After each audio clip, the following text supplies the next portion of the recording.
Hey guys, Gruttz here, and welcome to the very first episode of Grutz's World.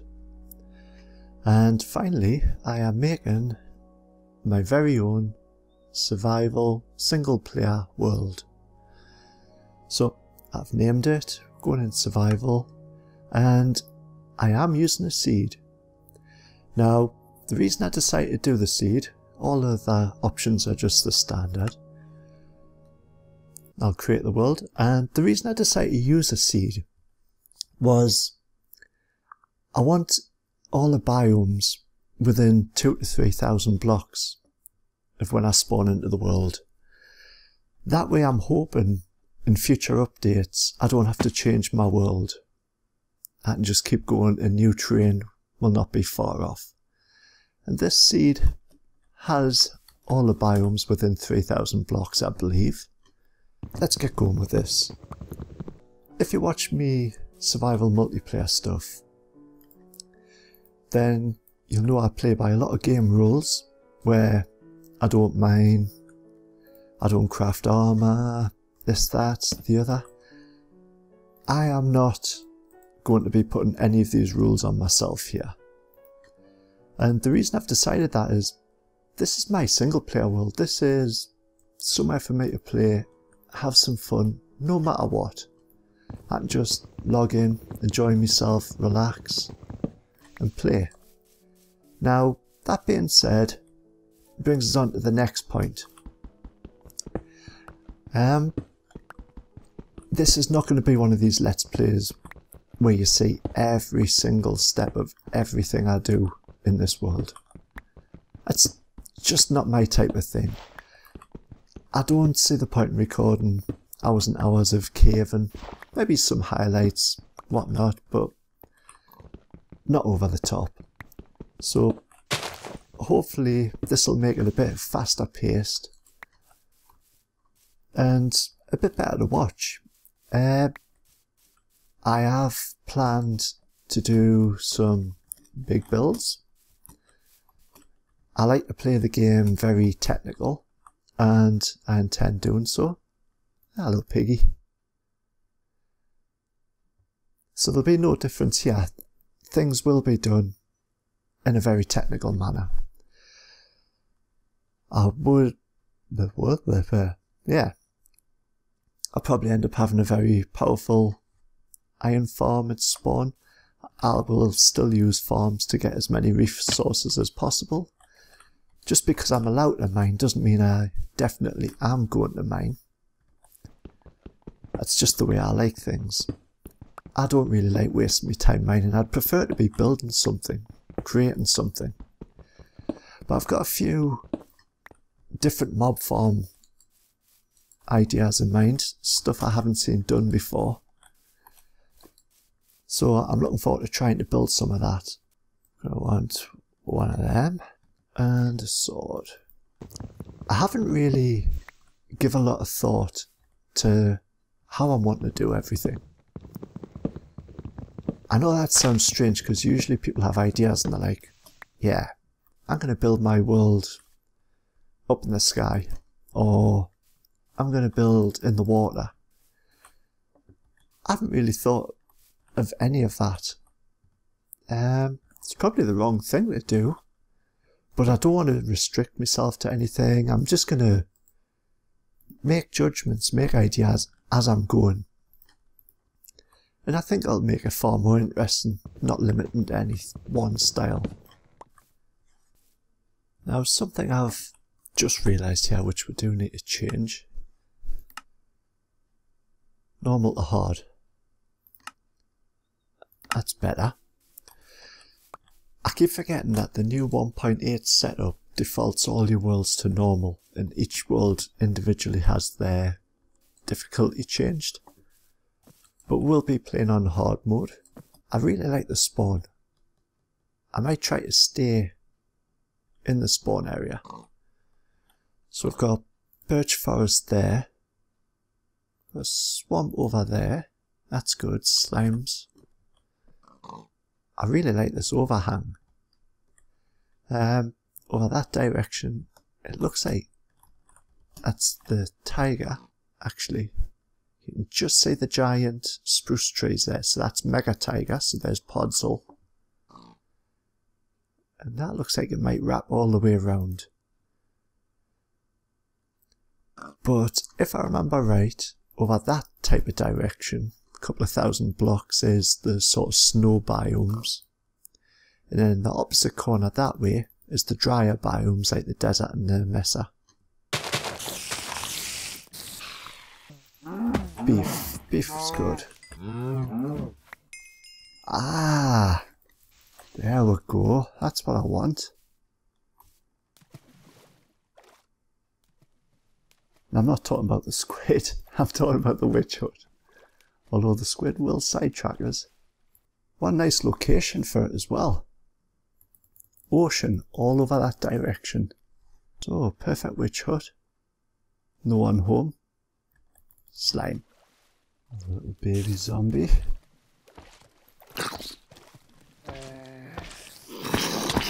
Yeah, little kid. Whole kindergarten over here.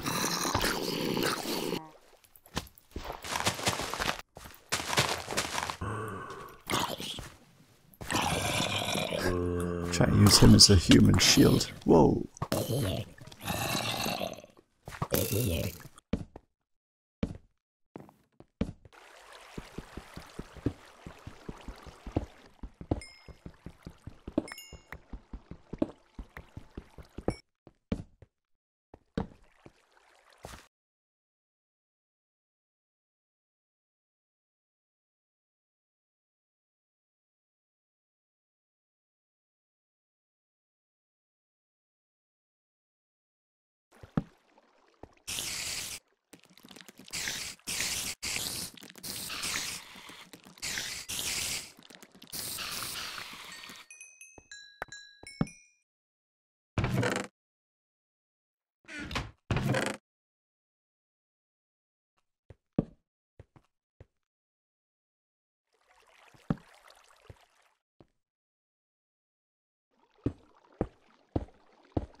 Alright guys, so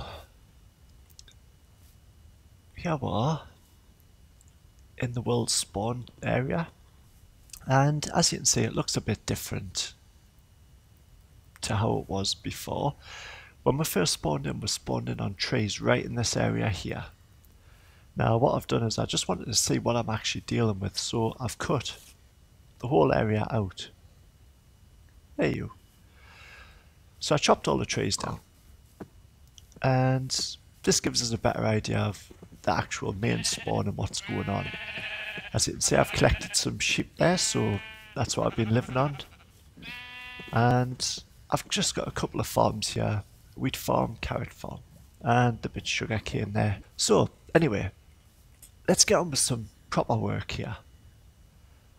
First thing I need to do is I need to figure out what the actual spawn chunks are.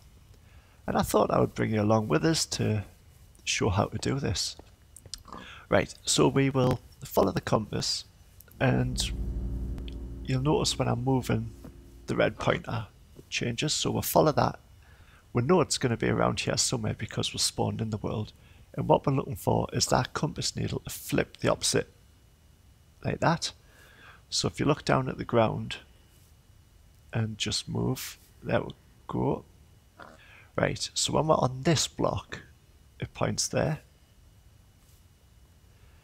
So these are our center 4 spawn blocks.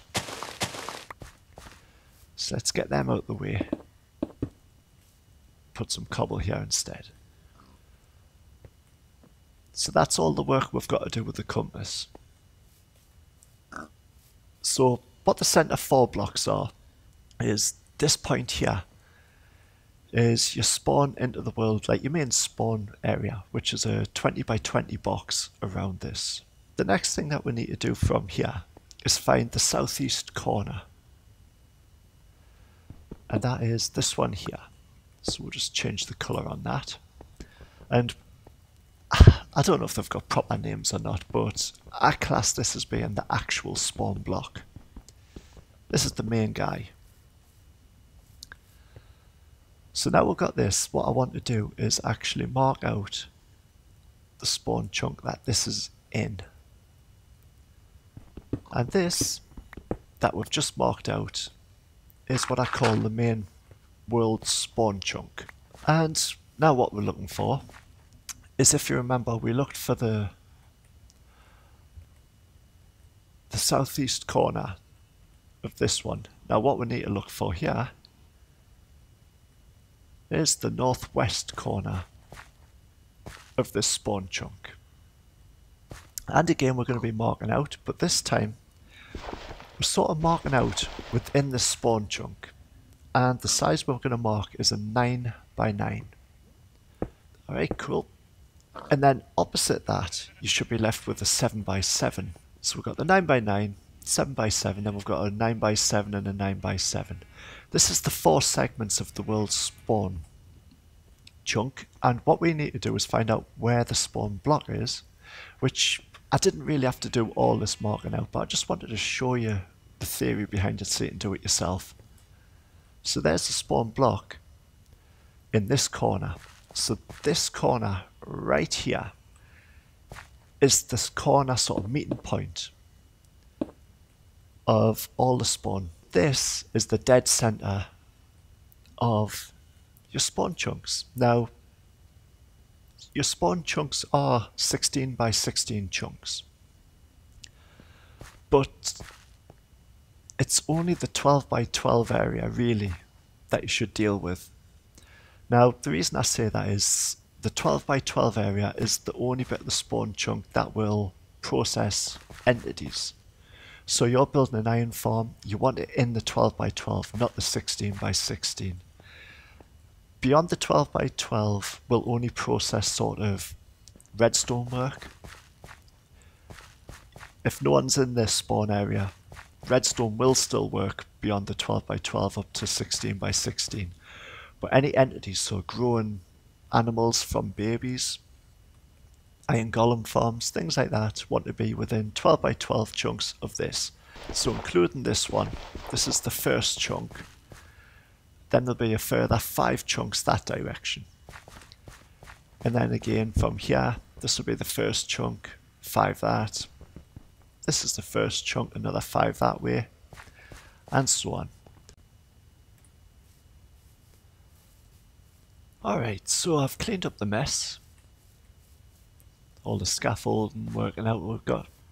So what I've got here is the granite represents the actual world spawn blocks. This one here is the actual spawn block. And this is anything happens to my bed, I die, I will spawn in within 10 by 10 around these. Now, something to remember in your world, if you do plan on building in the spawn, watch out for building high in this area. Like say you built a mob farm right up a build limit up there. You spawn into the world, you're going to spawn in on that So just keep that in mind when building. Probably try to keep this 20 by 20 low down. Just keep it in mind.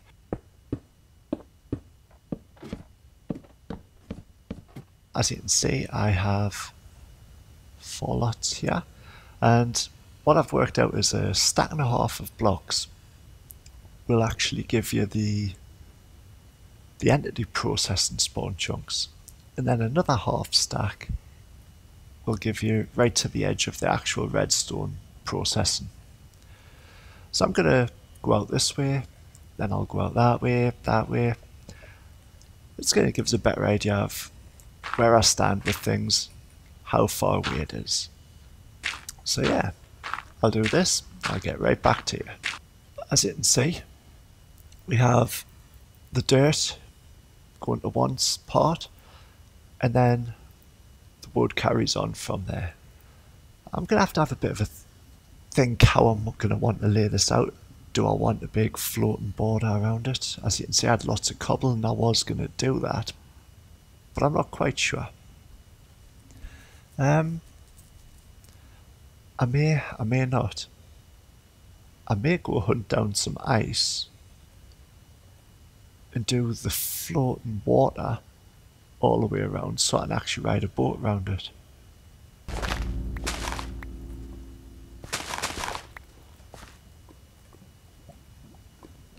Right, there it is again.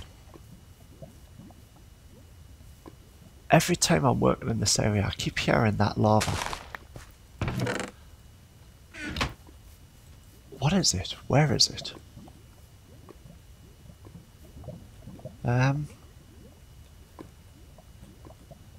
Sounds close.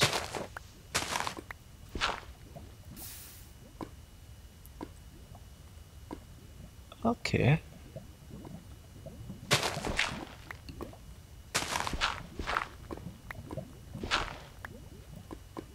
Not that way.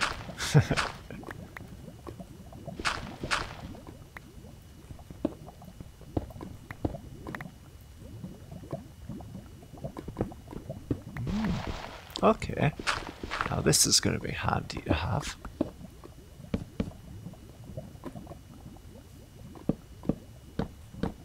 Let's get some more room here.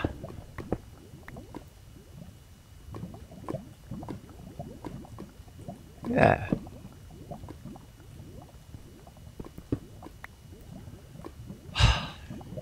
You know what?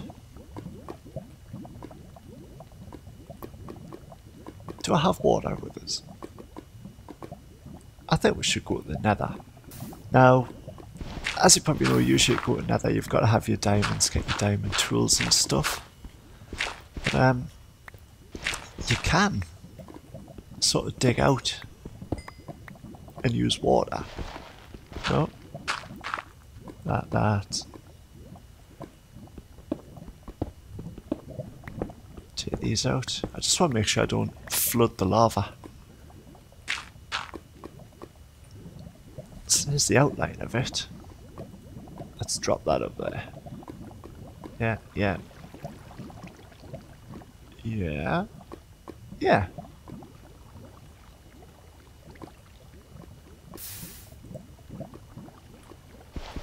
Just need a bit more room here. There we go. Yeah, so if you make like a floating template the way I did there, and then you place your lava sort of on the block next to the water, just like this, and you just carry it all the way down. Let's put that one there.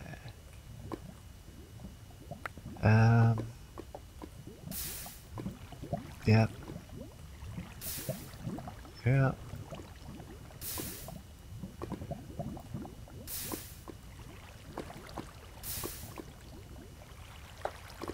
And one more. What's this? No. It's nearly one more. Right, there we go. I want my water back, thank you. And we'll just fill this back in for now. Yeah, so if you're ever down in a cave and you haven't been to Nether yet, you want to get there, you need Nether wart like I do. That's your best option. Cool. So I'm going to go grab myself some flint and steel and we'll get this lit. And let's get this lit and have a look. Got plenty of cobble in case we need it. Take that because I'll probably want to get myself some more lava when I'm down there. Then, yeah, let's just go.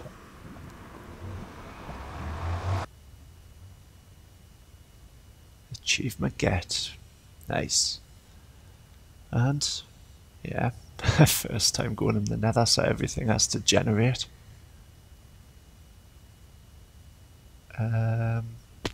Hello? Whew.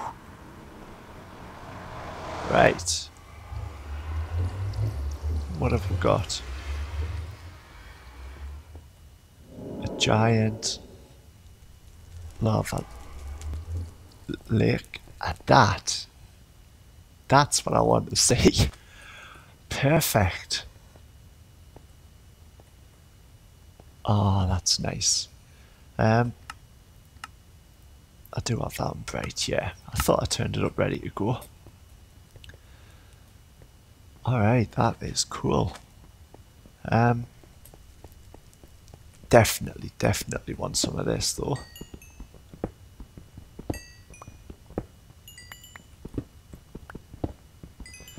Getting some block lag here from all the new terrain generating lava I'll be flowing. But that'll settle itself down there. So I've made myself over to the base of it. The portal's just over there. And the first thing I'm seeing is potentially blaze spawner up there. How am I going to get up? I think I'm just going to pillar up for now so we can have a look and see what's here. Now, anyone ever going to one of these places, always make sure you've got some blocks like this with you. Honestly, don't even bother going to a fortress if you haven't. Now, the reason I like them is making little bridges like so. And even beyond that is for when you're going to be wither hunting. Always do this every so often, even if you feel you don't need to. Just do it when you reach a corner. Don't go flying around the corners. Make yourself some safe zones. As soon as these are here, you know that the wither skeletons cannot chase you past this point. So you run into trouble, all you have to do is run back into a cross section and you're good. So yeah, that is definitely a blaze spawner over there. So that's pretty cool because the portal is just over that side. So that's potential farm. Why? Oh, I was going to say, why is he not seeing us? But yeah, he sees us. Stop it. Have some iron armor on us. Let's just keep moving here. We'll not fight unless we really have to. I prefer to secure these places up before I even attempt to fight things. Otherwise you are going to die when you're in here.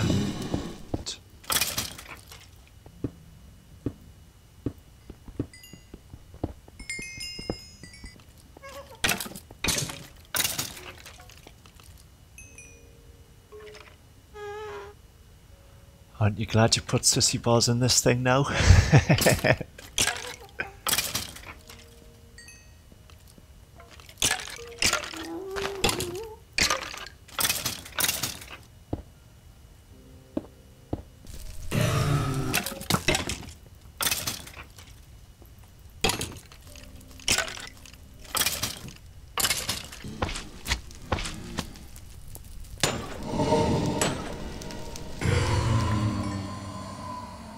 Alright, now we've got potions. Well, as long as I find nether wart. But that's the hardest bit done. Get out of the way. Right.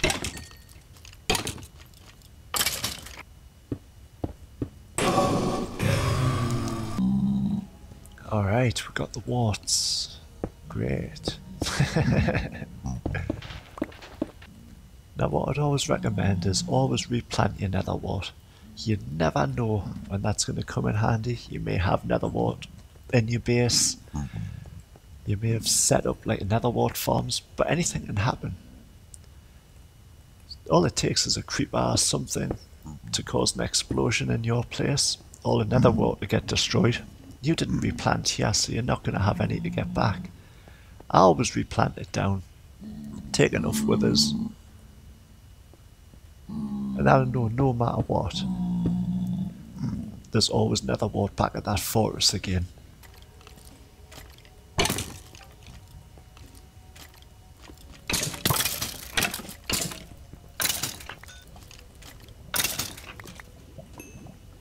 Aha!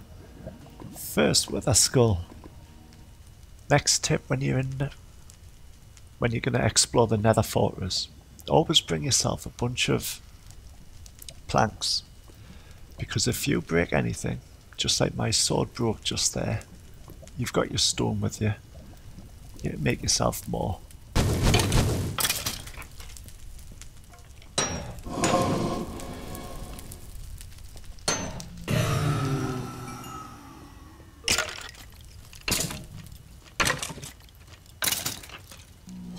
Can you not jump up there? Ah. No, you can't, can you?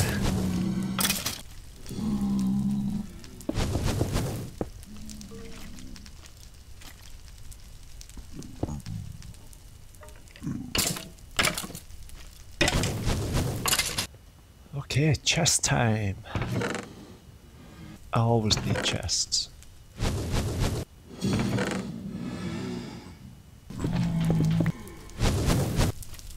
This is the last bit to be explored.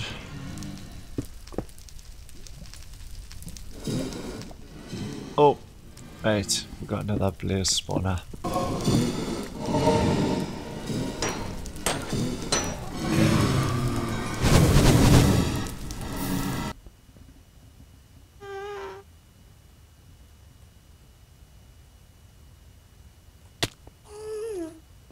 Right, where are we here?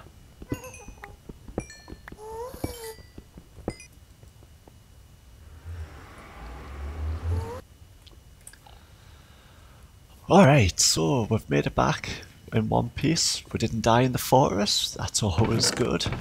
In fact, in the whole time I've been in this world now, number of deaths, 1. Yeah, I fell down a hole and went splat. But this is what we ended up with. There wasn't the most amount of chests, there was only 3 chests in total in the fortress. But I got what I was after. Got me quartz to start with, some nether wart, soul sand, blaze rods, which we'll take one of them now, and a bonus of a skull. We do have some armor and some saddles as well. So that's all pretty cool, but the blaze rod is what I was after. Because what I want to do is very soon, my project is going to involve villagers. Always does with me. Always has to involve villagers at some point. So, we're going to get this blaze rod, change into a stand, and at the minute I'm just going to plonk things down in the middle of my grass because I have no idea what I'm doing. And fermented spider eye. Easiest potion in the game. Just water bottles and a fermented spider eye, and then when this does its own thing and finally finishes, there we go. Weakness potions. So a weakness potion is probably the easiest thing to make, but we want to make it splash, so Up here I should have a bit of gunpowder. And we'll drop this in, and this is going to give us splash potions of weakness. Now all we need to do is make ourselves a couple of apples, make them into golden apples, and we're sorted. Done.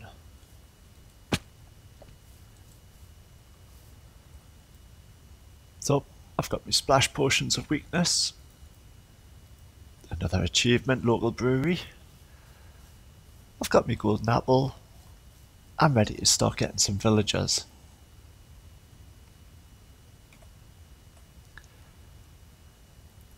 Anyway, I think we've done quite a lot for the first episode. We've done a bit spawn science, marked out the spawn chunks, cleared out this area here, a bit of caving, get some resources started. Even got through the Nether, found the forest, got ourselves my first skull here. Yeah. And got brewing. So, I hope you liked the video. If you do, leave a like, that would be really helpful. Anyway, thanks for watching, and I'll catch you next time. See ya!